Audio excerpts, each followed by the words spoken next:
Hola, buenos días. Esto es Meditación y Psicología Budista de Centro Himalaya. Soy Eduardo Herrera y el día de hoy vamos a hablar sobre la representación del mundo, esto es, el mundo dentro de nosotros.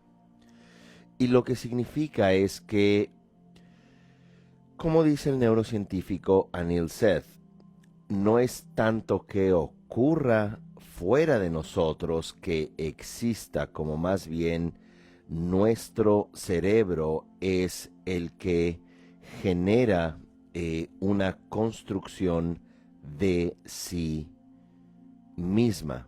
Esto es, el cerebro crea una realidad para sí misma y el concepto budista de esto es que nosotros proyectamos la realidad. Como dice el neurofisiólogo de la UNAM, Ranulfo Romo, nuestro cerebro no nada más es lo que percibe al mundo y lo integra, sino es el exocerebro, es el cerebro que proyecta aquello que es simbólicamente representado. Esto significa, podemos empezar esta difícil reflexión con la siguiente pregunta. ¿Lo que nosotros somos es algo que imaginamos o es algo que existe? ¿Nosotros somos algo que existe por sí mismo o es algo que imaginamos ser? Y aquí vamos a ciertas preguntas. Lo primero es, cuando nosotros nacemos, vamos a nacer con una idea de referencia que se llama en la psicología este narcisismo primario, que es creemos que todo lo que está alrededor de nosotros somos nosotros. Y luego vamos a descubrir que aquello que nosotros creemos ser es algo separado, es el símbolo del objeto. Ese objeto que está fuera de nosotros, que en general es mamá, es lo primero que va a empezar a darnos la idea de quién somos nosotros. Ejemplo, mamá, cuando estábamos en el vientre materno o teníamos semanas o meses de nacidos, nos trataba con afecto, nos trataba con cuidados, nos trataba con conexión. Y esto que creíamos ser nosotros, esto es, mamá, porque pensábamos que éramos un todo, este objeto, conforme vayamos descubriendo que nosotros no somos el objeto, no somos predominantemente mamá, entonces este objeto se va a internalizar en nosotros y es lo que llama el psicoanalista de la Universidad de Cornell, Otto Kemberg, las relaciones objetales, las relaciones como objeto. Y sé que es un término ahora posiblemente un poco complicado. Pero este objeto, que ciertamente existió en nuestro desarrollo desde embrionario, incluso en el vientre materno y años después de nacimiento, conforme vamos viendo que predominantemente el vínculo con mamá o la persona adulta de crianza, se genera este objeto que creíamos ser nosotros, se internaliza y puede ser un objeto de conexión o un objeto de desconexión, un objeto amoroso o un objeto de dolor. Y esto es relevante porque es a partir de esa internalización del objeto en donde nosotros, conforme vamos creciendo, vamos generando el vínculo con nosotros mismos. Y es importante tomar en cuenta que el niño, el bebé, introyecta al objeto, esto es, lleva hacia adentro simbólicamente al objeto, de tal manera que cuando nosotros, décadas después, ejemplo, crecemos, en todo momento nos estamos imaginando a nosotros mismos, estamos sintiendo, ejemplo, soy una persona digna de ser amada, soy una persona digna de ser maltratada, soy una persona que vino a ser feliz, soy una persona que vino a sufrir, soy una persona que no vale la pena, soy una persona que vale la pena. Y aunque lo ponga de una forma bastante simple, la construcción de nuestra realidad es simbólica. ¿Qué significa simbólica? Es una representación que puede ser conceptos, como dice la psicología budista, son ideas fijas, pero estas ideas fijas también, como menciona la psicología budista, a estas ideas fijas de nosotros se le cuelga una carga emocional. Así que si, por ejemplo, de pequeños no fuimos amados lo suficiente, no se generó esta conexión de mamá, fuimos posiblemente rechazados, o mamá o papá estaban muy ausentes, muy ocupados o muy estresados, entonces este objeto, ignorándonos o con la mirada hacia otro lado o de angustia o de estrés, es lo que va a ser introyectado. Así que este objeto que a mí me sirve de pequeño para yo mirarme más tarde y decir, yo valgo la pena, este objeto que está dentro de mí me quiere, entonces valgo la pena. Me rechaza, entonces siento agresión hacia mí. Y estas relaciones objetales, esta construcción de nuestra psique que ciertamente en el psicoanálisis se vuelve sumamente complejo, por supuesto que es una extraordinaria teoría, aunque en muchas ocasiones en círculos psicoanalíticos se dice no es teoría, es ciencia y es la única manera como funciona la psique. Ahí es algo que yo cuestiono. Es como si dijéramos el budismo tiene la verdad, o el psicoanálisis la verdad, o la aproximación cognitivo-conductual. En fin, son diferentes aproximaciones, pero allí siempre se tiene la idea de el complejo de Edipo y el miedo a la castración, y son, vamos a decir, los pilares fundamentales en general del psicoanálisis. Lo que a mí me resulta muy interesante de Otto Kemberg es la parte de las relaciones objetales y cómo introyectamos al objeto.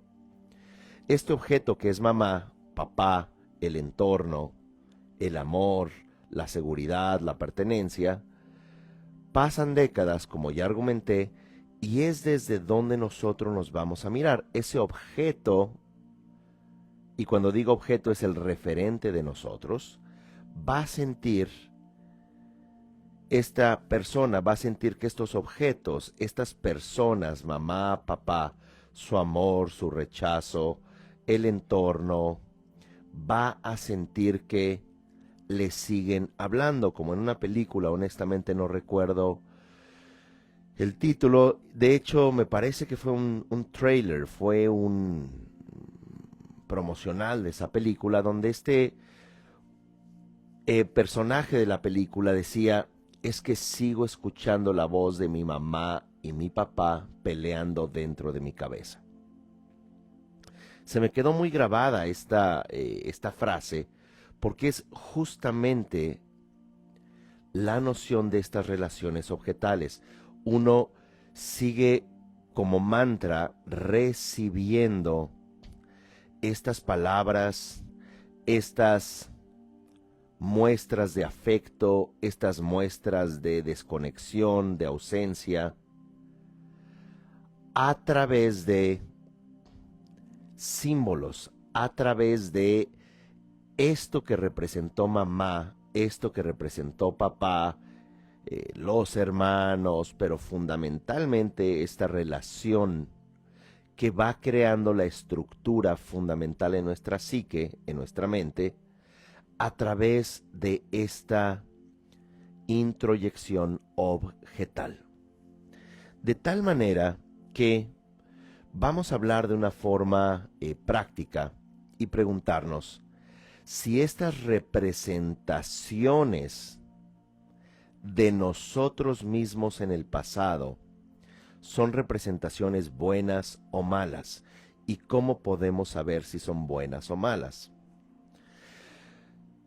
Diría la psicología budista que si tenemos tendencias destructivas basadas en emociones aflictivas, si generamos daño a nosotros mismos y a los demás, la representación de nosotros, la representación de los otros dentro, como relación objetal, no es buena. Obviamente en la psiquiatría y psicoanálisis se puede dar, y en diferentes escuelas psicológicas se puede dar un diagnóstico y decir, este tiene un trastorno esquizofrénico, o esquizoparanoide, o maníaco depresivo, o psicótico, o ya en un término general histérico, lo cual por supuesto es respetable, el diagnóstico y toda la investigación, el research que se hace al respecto. Desde la psicología budista podríamos decir que la realidad es una representación y tenemos que cerciorarnos que esa representación, que es interna, es buena o es mala, es destructiva o es constructiva. Y que regresando a esta introyección del objeto, esto que al yo pensar que todo era, en este narcisismo primario, todo era mi identidad, entonces el objeto soy yo. Pero voy creciendo y me doy cuenta que este objeto no soy yo, pero de todos modos lo internalizo, como ya argumentamos. Esta representación objetal también puede tener matices, y esto es muy interesante, matices latentes o manifiestos, esto es, como una cápsula en el tiempo, como una fotografía, imaginen, de una escena en su vida en la infancia que fue traumatizante. La guardamos como una fotografía. Le llamaría el budismo, le llamaría como un bija karma o una semilla kármica. Y luego, o una imagen agradable. Y todas estas imágenes fijas, todas estas representaciones latentes se quedan como pequeñas fotos donde podemos nosotros construir la idea de nosotros mismos. Y es allí como, conforme vamos creciendo, año tras año, década tras década, el mundo está dentro de nosotros. Y lo fascinante es que neurocientíficos como la doctora Kia Nobre, de origen brasileño, de la Universidad de Oxford en Inglaterra, plantea que la realidad, el mundo dentro de nosotros, no es aquel que mira lo que aparentemente existe allá afuera, sino que hay elementos como expectativa, como memoria, como educación, que van a dar en nuestra experiencia, van a darle ese matiz propio, personal, y un poco como decía el difusor de ciencia y autor Eduardo Punset. Cosas tan importantes como me caso, no me caso, estudio esta carrera técnica o este oficio o esta área de investigación, voy a elegir una pareja que me dañe, que me abandone, o una pareja que me respete, me dé mi lugar y que podamos compartir un proyecto de vida. Todo eso es vuelvo a repetir, es este mundo dentro de nosotros que es mediante una representación simbólica.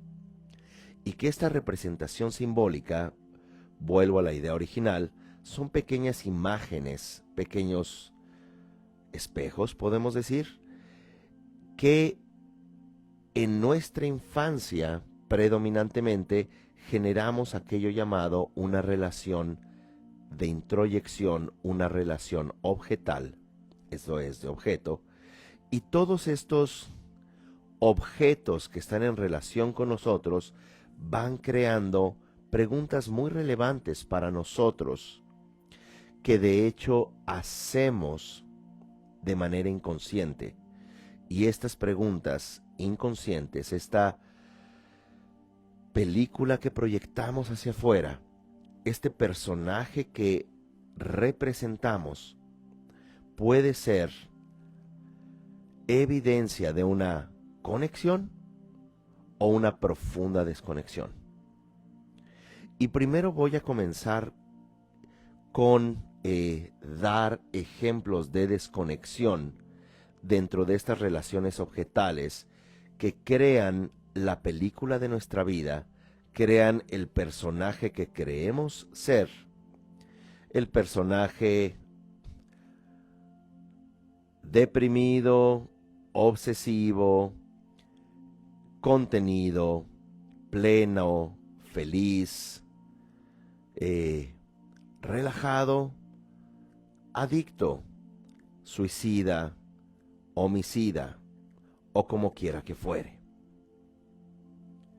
Aburrido, que pudiéramos nosotros representar, pero aquí, para hacer una especie de síntesis de lo que hemos hablado hasta este momento, es que de acuerdo al budismo y a las neurociencias, lo que miramos en el mundo es una construcción simbólica que nosotros representamos en el cerebro y luego lo proyectamos hacia afuera. Y que si tomamos en cuenta la psicología budista e incluso aspectos importantes del psicoanálisis como las relaciones objetales, vamos dándonos cuenta que nuestra personalidad es algo construido, que lo que creemos ser momento a momento es una construcción simbólica, es decir, es una serie de conceptos cargados o colgados a una emoción. Y esto que imaginamos ser como, vuelvo a repetir, ¿valgo la pena o no valgo la pena? Las relaciones que establezca son relaciones funcionales o destructivas. Lo que yo hago ahora en mi vida me da enorme frustración o enorme plenitud y satisfacción. Los miedos que tengo, las obsesiones que tengo, existen por sí mismas o posiblemente estoy respondiendo a alguna construcción simbólica introyectada posiblemente en la infancia, desde donde siento que si no soy validada en casa, validada en el trabajo, si no soy una persona con una pareja, entonces no voy a ser feliz, por dar cualquier ejemplo. Si no tengo esta apariencia atractiva, si no tengo estos ingresos, esta casa, si no consigo a alguien con quien tener hijos. Es decir, comenzamos nosotros a generar una idea y una obsesión de nosotros mismos con base en elementos simbólicos. De allí que la tradición budista hable que la idea del self, la idea de nosotros mismos, es una construcción ilusoria, pero no porque sea mala o buena, sino que es simbólica. Bueno, así que esta representación del mundo está dentro de nosotros mediante elementos simbólicos, emocionales, que van creando la imagen de nosotros en relación al mundo. Son estos objetos que hemos introyectado a nuestra psique, a nuestra mente, que van a jugar este papel representacional. Y hablamos que en general podemos tener una representación buena o mala. Y uso este bueno o malo no desde una forma religiosa, sino un poco kleiniano, algo así como el pecho bueno, el pecho malo, aquello que nosotros vamos a sentir si la vida es valiosa, congruente, segura, o si no vale la pena la vida, si es completamente incoherente, como la gente que tiene una especie de mantra que constantemente repite en cualquier situación y dice, qué tontería, qué estupidez, o dice, qué disparate, ¿verdad? Esto es un disparate, esto no funciona. Y es que ciertamente es una construcción simbólica de que nada tiene sentido para sí. Las representaciones, disculpen, pueden ser manifiestas o latentes. Esto es, puede haber algo que dispare una crisis, pero la crisis no sucedió exactamente porque se perdió el auto, o la crisis no sucedió, y voy a decir algo un poquito duro, la crisis no sucedió de pareja por el COVID, y porque ya tenía 24 horas a mi pareja, o porque le descubrí infidelidad, porque ya estaba más tiempo en casa, sino que esa era una crisis latente, potencial, que simplemente, en este contexto, evidenció una profunda desconexión posiblemente o una falta de proyecto. O bien puede ser en ocasiones crisis económicas que tristemente denoten o impulsen a muchas personas a quitarse la vida. Pero también, y siendo que eso es muy complejo y sumamente preocupante a nivel psicosocial, también pudiéramos preguntarnos qué es aquello que los humanos validamos sobre la existencia solamente en términos económicos, y no es una crítica personal a personas que puedan haberse encontrado o encontrarse en esa coyuntura, como más bien una sociedad que solo valida al ser humano por bienes materiales o pertenencia o reconocimiento social. Así que esta construcción simbólica del mundo la tenemos dentro de nosotros, la proyectamos y con ella establecemos vínculos humanos, vínculos de existencia, vínculos laborales, vínculos de toda índole. Así que vamos a hablar de 3 tipos de desconexión. Y la primera es la desconexión agresiva, la desconexión de aversión.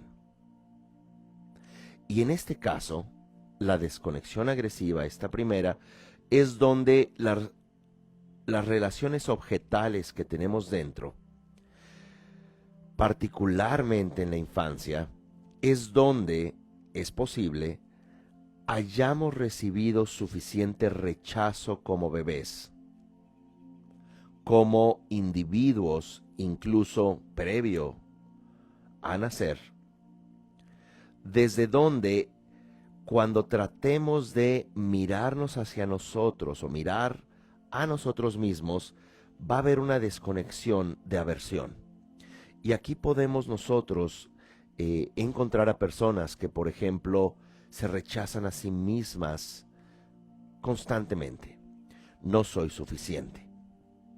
O posiblemente se agreden, se pueden agredir físicamente, personas que se lastiman, personas que,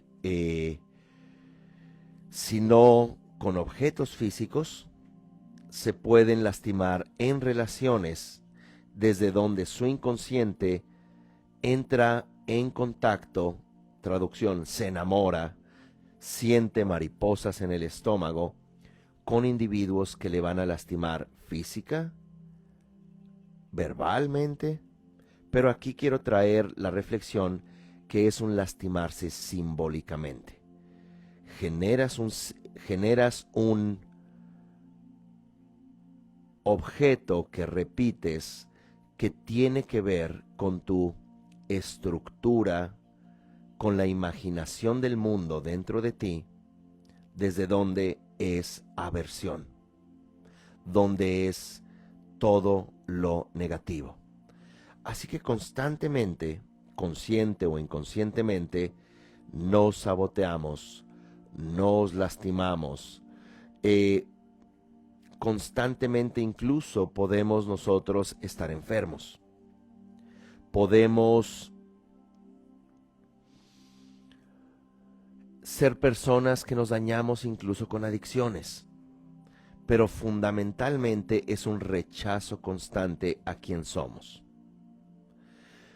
Nos miramos, nos vemos en un espejo, nos escuchamos en una grabación, nos vemos en una fotografía, es, oh, soy la persona más horrible de la fotografía.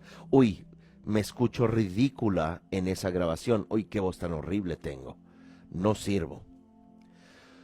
Qué bueno que haya alguien que aunque me maltrate, al menos se haga cargo de mí. Y muchas veces es como un espejo que el objeto introyectado en los primeros años es el objeto proyectado en las siguientes décadas. Así que esta es una breve descripción de esa desconexión basada en la agresión simbólica. La siguiente es la desconexión basada en la confusión. Y es allí donde la relación objetal nunca, la relación referente de mamá, del entorno amoroso, cuando éramos pequeños, era tibia, vamos a decir. Esa relación no era exactamente validadora, pero tampoco estaba presente. Si teníamos hambre, comíamos. Si teníamos incomodidad, posiblemente se atendía esa incomodidad como frío, calor, fiebre, pero no estábamos tan seguros si estaba presente mamá o papá, particularmente mamá, aunque estaban presentes físicamente, pero no afectivamente. Si ciertamente papá y o mamá tenían que trabajar, pero nosotros no lo entendíamos por qué no estaban tanto tiempo en casa. ¿Por qué de pronto el tiempo que pasaban con nosotros era uno de no afecto, de no amor, de no validación, de no seguridad? Y es allí desde donde la conexión puede ser confusa, y aquí el tipo de personalidad pudiera ser, digo, cuando no entramos ya en diagnósticos psiquiátricos, que por supuesto pueden ser valiosos, pero en este contexto, una desconexión de confusión es aquella persona que no tiene propósito de vida, aquella persona que vive para los demás y vive por los demás. No tiene algo en particular que esperar o anhelar en la vida. Es alguien que fácilmente se suma al proyecto de la masa y dice, la gente tiene hijos, tengamos hijos.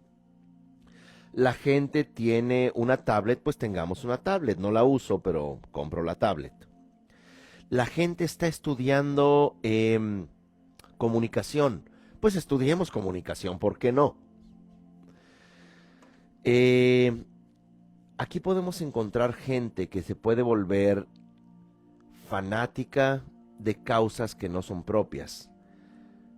Causas políticas, causas religiosas, causas ideológicas, y es fácilmente manipulable. Esta persona es tan insegura, no encuentra los recursos internos o relaciones objetales para validarse diciendo, pues me gusta leer sobre cocina y tomo un libro o pongo un tutorial en YouTube y voy a ponerme a cocinar porque eso me agrada. ¿No? Ves lo que está haciendo el otro y ves que le gusta la cocina y de pronto dices, a mí también me gusta la cocina y voy a hacer exactamente lo que mi amiga dice que hace y que disfruta mucho. Entonces yo incorporo artificialmente, y no estoy diciendo que no aprendamos de los demás y que no nos inspiren los demás, que claro, la interacción humana es coelaboración, co-construcción, co-inspiración, pero aquí son personas desde donde es una desconexión confusa, una desconexión desde donde no hay la posibilidad de afirmarse, y aquí pudiéramos tener trastornos codependientes. Les recomiendo que puedan ver la entrega o las entregas que están en Spotify y YouTube sobre codependencia, sobre la culpa, que es allí desde donde podemos también vislumbrar esta desconexión basada en la confusión. La tercera es la desconexión basada en el deseo obsesivo, basada en el aferramiento. Y aquí vale la pena comenzar por describir cierto tipo de comportamientos que pudiéramos tener. Personas que están en todo momento con ansiedad, con la obsesión de ser perfectos. Ya sea esa búsqueda de perfección, puede ser a nivel laboral, quieres ser siempre la mejor persona en la escuela, querías las mejores notas, querías los sobresalientes. Luego en el trabajo te esforzabas más, te llevabas trabajo a casa. Además quieres ser la mejor mamá o el mejor papá, tienes que ser perfecto. Incluso no debes de mentir frente a los hijos, aunque tu vida sea una mentira, porque tienes que ser perfecto. Por otro lado, puedes tener trastornos de obsesión en tu cuerpo y posiblemente pasas 3 horas al día mirándote en un espejo mientras haces tus ejercicios, tus tríceps, ¿verdad? No tiene nada de malo el ejercicio, ni tampoco comer apios, pero si estás con una balanza, estás viendo el peso del apio y después de comértelos y tomártelos, el colágeno y la proteína, te estás mirando todo el tiempo, posiblemente hay una desconexión de deseo obsesivo. Y ahí es donde podemos encontrar los TOC, muy a menudo los trastornos obsesivos compulsivos. ¿Y qué es lo que estaría buscando esta persona? Acumulando cosas, acumulando en su cuerpo una noción perfecta, y si no es perfecta y si noto que por acá hay un desperfecto, entonces puedo volverme bulímico, ¿verdad? O anoréxico. Y trato en ese contexto, si nos preguntamos en lo simbólico, ¿qué es lo que posiblemente esta persona busca?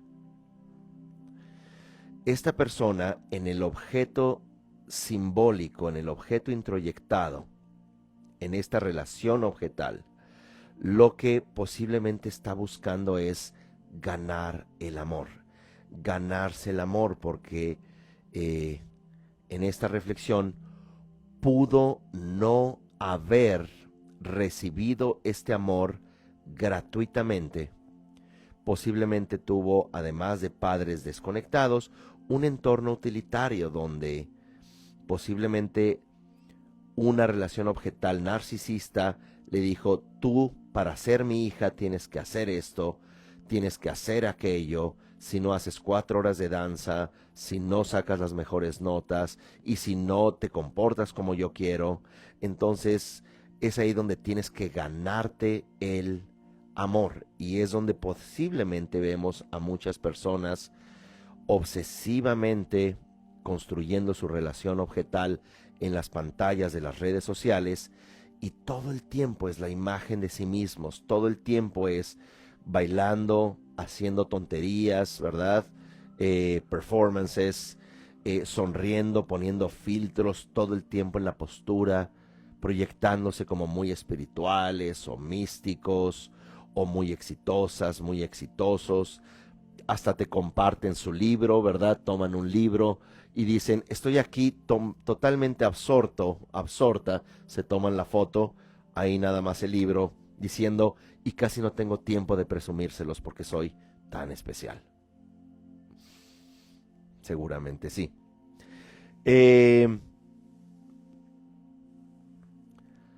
Así que, en esta entrega, El mundo dentro de nosotros, la propuesta fundamental es que podamos generar una representación simbólica mucho más amable, mucho más amorosa hacia nosotros mismos. Y vamos a hacer una meditación basada en 5 puntos. Son 5 puntos que vamos a poder reflexionar, e incluso en un ejercicio ya sea de escritura o en un ejercicio meditativo, como se pretende hacer en unos momentos, porque bueno, nunca alcanza el tiempo. Pero bueno, al menos se hace el esfuerzo. El primer punto es comenzar por aceptarnos. Y hay que aceptar esta tendencia. Si algunos de nosotros nos vimos en un tipo de desconexión, de agresión, de confusión o de deseo obsesivo, o posiblemente algunos de nosotros nos vimos en una combinación de estas 3. Como quiera que haya sido, hay que comenzar por una aceptación, pero no es tan filosófica. Es una aceptarte. Si eres un poco obsesivo en el trabajo, si te obsesiona tu imagen, si de pronto te das cuenta que estás viviendo proyectos de otros,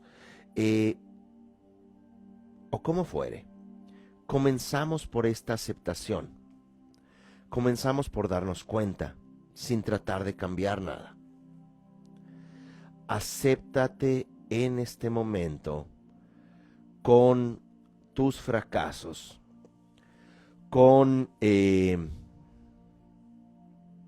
tus éxitos, con tus fortalezas. No trates de poner en una escala o en una balanza: es que sí he hecho cosas buenas, pero fracasé en aquello, por lo tanto soy un rotundo fracaso. Así que, ya que nos aceptamos, el segundo punto es reconocer. Mientras que aceptar es darte cuenta, reconocer tiene las 2 acepciones, tanto como reconocer un error, como aquella persona que hace un paseo de reconocimiento, esto es, de observación. Comienzas a explorar de manera amorosa por qué haces lo que haces. Pregúntate: ¿por qué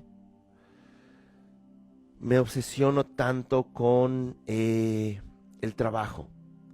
¿Por qué me quejo tanto de los demás? ¿Por qué de pronto me pregunto si la vida tiene sentido en todo momento, porque creo que la vida tiene sentido solamente si tengo muchos ingresos o solamente si tengo pareja.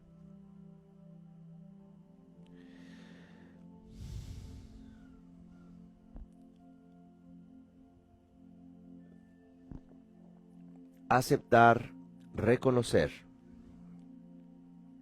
Y el tercer punto se llama contención, de contener. Y contenernos es una forma de decir protegernos a nosotros mismos, querernos a nosotros mismos.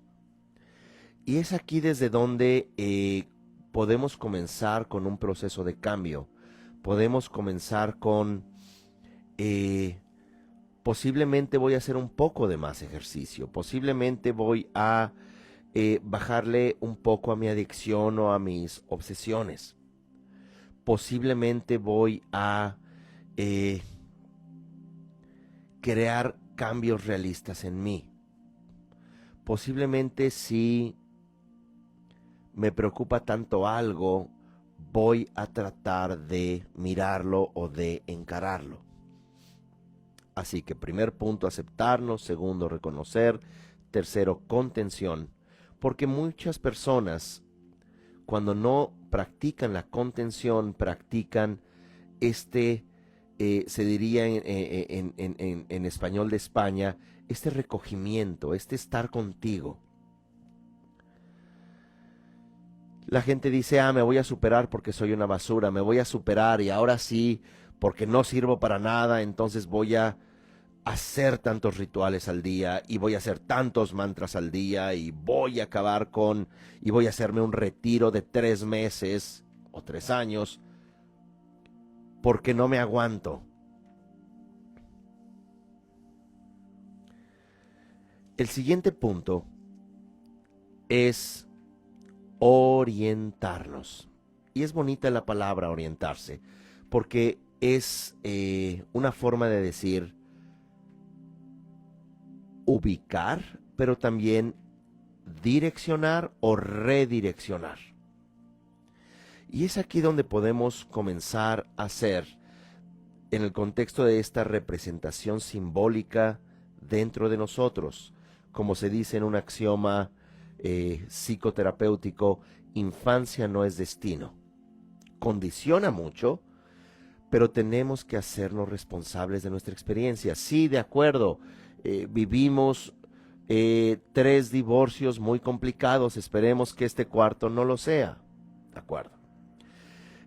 Ciertamente la situación económica, laboral en el mundo y más con esta situación sanitaria no es nada fácil. Pero ¿qué vas a hacer? ¿Agredirte? ¿Deprimirte? ¿Desquitarte con alguien? ¿O con algo? Eso ya es la apoteosis, que pateas la pared o te golpeaste el tobillo, la espinilla con la mesa y obviamente hay que devolvérselo a la mesa. Entonces pateas de vuelta a la mesa para que vea lo que se siente. Y a mí me parece, por supuesto, muy, muy lógico. Desquitarse con algo. Así que orientarnos, redireccionar, es hacer estos pequeños pasos, hacer que tu vida se vuelva como una especie de experimento, como estos cursos de ciencia para niños, donde hacías experimentos, algo así como, ¿y qué pasaría si al agua con limón le ponemos bicarbonato? O qué pasaría si a un pequeño garbanzo, una habichuela, un frijol le ponemos un poco de humedad y lo ponemos en un frasco? Que sea algo. ¿Y qué pasaría si ahora hago ese proyecto que tengo guardado? ¿O qué pasaría si ahora leo 30 páginas de algo que me gustaría leer y que digo nunca tengo tiempo? ¿Qué pasaría si escribo un poema? ¿Qué pasaría si comienzo con un cuento corto? No, pero es que tengo que tomar un curso de cuento y luego de literatura y ya se cerraron las inscripciones. No, ¿qué te parece si nada más tomas un bolígrafo y te pones a escribir un cuento corto, no con la intención de ganarte el eh, próximo premio de literatura, ni la Bienal, ni nada por el estilo, solo por hacer un experimento, solo por orientarte de una forma distinta? Haz algo distinto, haz algo que te sorprenda, haz algo que te agrade. Diría Trungpa Rinpoche, hazte amigo, aliada de ti mismo en todo momento. Y es como, dicho de una forma más coloquial, caerte bien. Tienes que caerte bien, tienes que simpatizarte, tienes que estar cómoda, cómodo con lo que eres. Y esto también, esta nueva resignificación, o esta resignificación, suena pleonasmo, esta reestructuración, este reemplazo de las relaciones objetales que se puede hacer gradualmente, es mediante un proceso de volverte amiga o amigo de ti mismo. De hecho, les quiero recomendar este taller que vamos a tener, sanar nuestras obsesiones. Y este es un taller desde donde justamente vamos a trabajar con reemplazar elementos simbólicos, objetos representacionales de nuestra identidad, ir transformándolos de una manera amorosa, meditativa, de una manera reflexiva. Y ese taller es del 27 al 29 de este mes. Si ustedes están viendo este programa, esta entrega posterior a, déjenme me cercioro que realmente es el 29, pueden tomar también este taller de forma diferida. Acá está, 26 al 28 de noviembre. Esto se puede tomar enteramente en línea. Si viven en la Ciudad de México, hay un cupo muy limitado para quienes lo quieran tomar de manera presencial. El salón es grande, así que se sientan en mesas grandes de manera individual cada persona. Es un límite de 8 personas de manera presencial, con todas las medidas sanitarias. Y si no, se toma de manera en línea, en vivo, o si no, también en tus propios horarios. Pueden entrar a centrohimalaya.com y esta información sobre una oportunidad muy importante para sanar elementos simbólicos, sanar incluso vínculos, volviendo a Ranulfo Romo, este neurofisiólogo de la UNAM, que tiene una frase que acuñó en una entrevista que se le hizo en televisión española, que dice: el mundo no existe sin memoria. Y esto es fascinante, porque incluso en el presente nos estamos recordando de manera simbólica. Finalmente, el último punto es reír. El último punto es sentido del humor. El último punto es no tomarte tan en serio. Darte cuenta, un poco como argumenta la tradición budista, esta experiencia de realidad, entre comillas, realidad, es una experiencia ilusoria. Es una experiencia transitoria. Esto es, no estuvimos aquí hace 100 años y seguramente ni nosotros ni todo a quien conozcamos, toda persona que conozcamos, vivirá en los siguientes 100 años. Así que también a veces relajar y aceptarte. La vida no es una prueba, la vida no es un juicio, la vida también se trata de expresar amor, de expresar sentido del humor, y tú no puedes expresar sentido del humor como aquella imagen de un payaso deprimido o llorando. No, no puedes.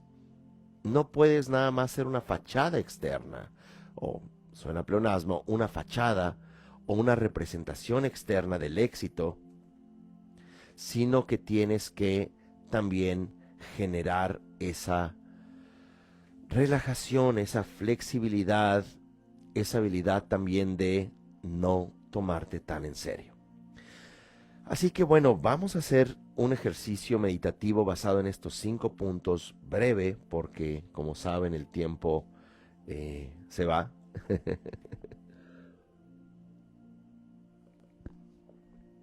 También es digno de alegrarse que ya regresó el sol a la Ciudad de México, por unas horas al menos. Pero, en fin, vamos a meditar. Así que primero enfocados en nuestra respiración, nos hacemos conscientes que estamos aquí. Nos hacemos conscientes que existimos instante a instante. Y es en esos momentos de cambio que podemos resignificar, que podemos replantearnos la idea sobre el mundo, nuestro lugar en el tiempo, nuestro lugar en la existencia.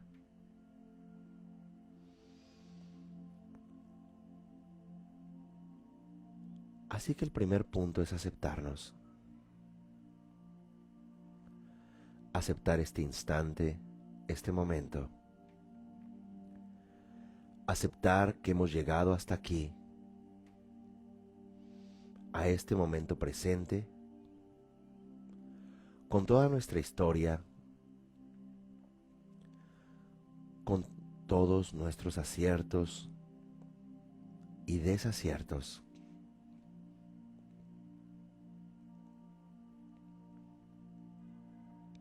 Nos aceptamos también físicamente.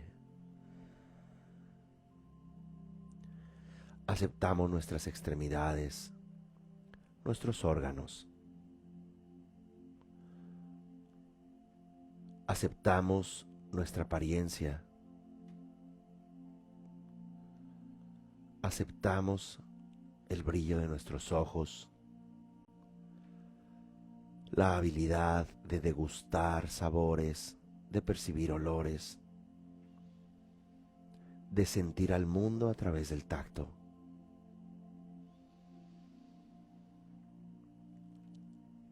Aceptamos también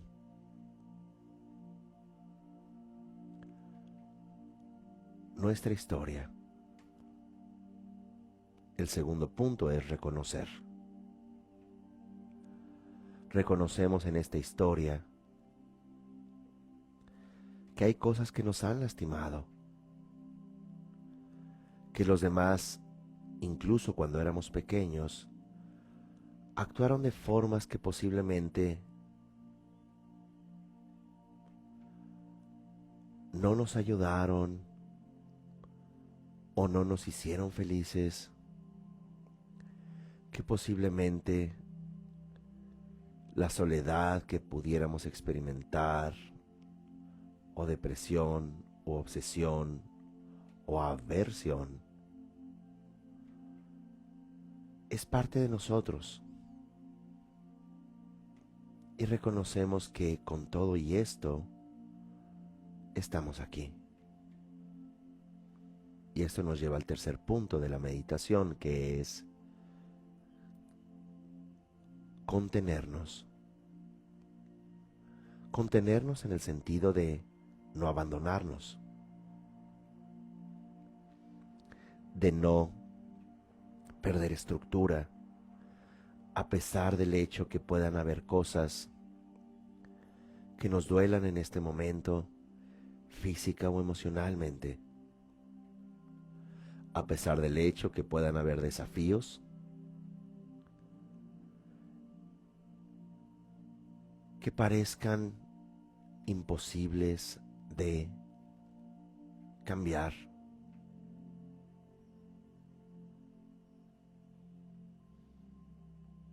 Contenernos significa abrazarnos a nosotros, decir sí, pero me tengo a mí misma, a mí mismo.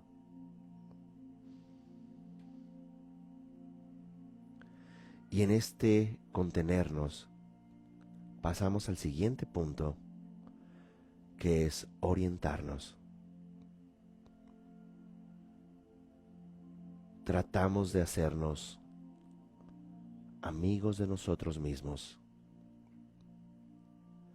Tratamos de dirigir nuestra vida no de manera obsesiva, sino de manera práctica, de manera satisfactoria. Orientarnos con metas inmediatas, tales como me gustaría aprender a sembrar un tipo de planta o aprender una habilidad o estar más feliz más tiempo cada día. Orientarnos significa tratar de cambiar amorosamente aquello que decimos de nosotros de manera negativa. Lo cambiamos a algo amoroso, compasivo y positivo. El último punto es reír, sentido del humor. Que no necesariamente es echarnos a reír, como más bien es no tomarnos tan en serio.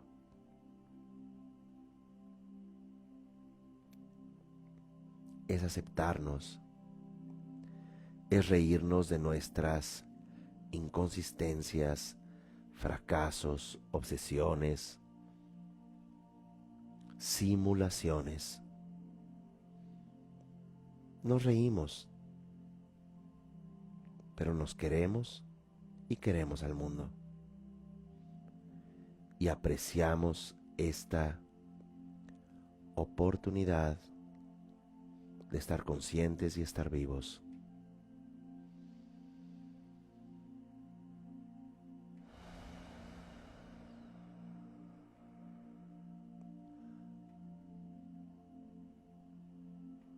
Con esto en mente,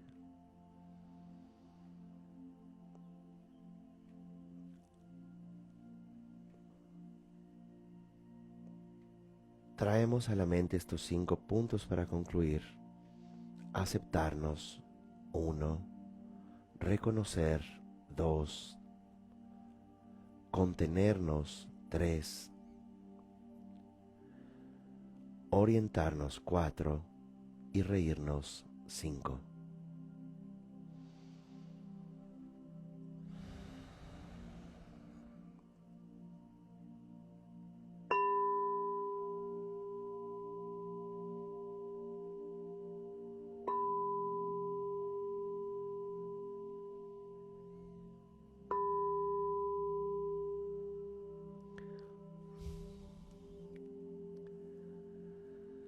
Con esto vamos cerrando esta entrega.